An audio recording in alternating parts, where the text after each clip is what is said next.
You studied in Tribhuvan University. You studied in a school where you have to walk for 1 hour, and then you went to France, and then now you're working in Czech Republic.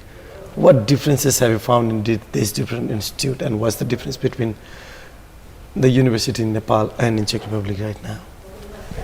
Well, I mean, in Nepal mostly I would say we should be proud that we have people like students are quite good in theoretical physics, because we don't have labs like, you know, the lab I work, or like Professor Malka lab, you know, to build it you need a lot of funding, which maybe like for the moment I think government cannot make it happen. So when you go to the university, you have a small lab, even people are confused whether what is lens and mirror, because they confuse like it, because in practice they never use it.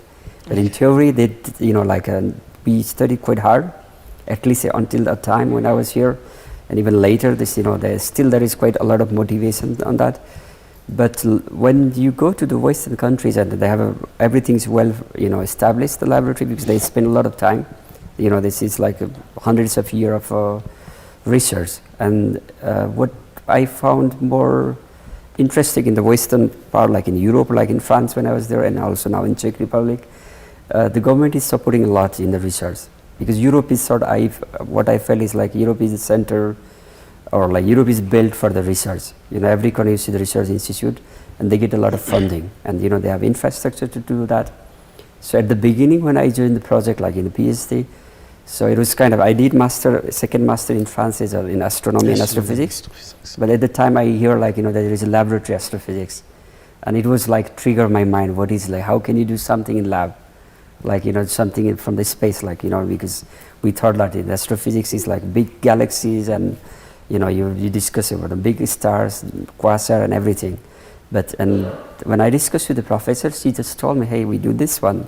You know, like in space you don't have control, like you see the star, there are several parsec, or even like in astronomy, you know, there is a definition of distance is so long. So you cannot do such even whatever we see is like, you know, it's not like the event happening now. It's happening long time ago, because, you know, they have to travel all the way to Earth. Mm-hmm. So, but in Earth, like using like the high power laser, for Professor mentioned, or like, you know, there are big machines that you can mimic similar processes. So I was like, you know, astonishing when I hear that, and I say, oh, this is the field I would like to join. So I changed like the astronomy to more like the, you know, the more practical one, so that we could do in the lab in the controlled environment. So now these days, like we have this high power laser.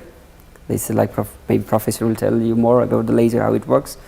But these high power lasers are like so fascinating tool that you can create like a tiny small sun in the lab, like, you know, what we see in the space, right? It's the same temperature, same pressure, but in controlled environment. So you can observe the process, how it changes, how it behaves, like, you know, creation of shock wave, or you can create the similar, like, you know, if you look closely in the star, or like the sun, you see the flare coming out, and you can mimic something in the lab. We call it the plasma, because the sun you see, or what we see, is full of plasma as well. So exactly, that's what we do there.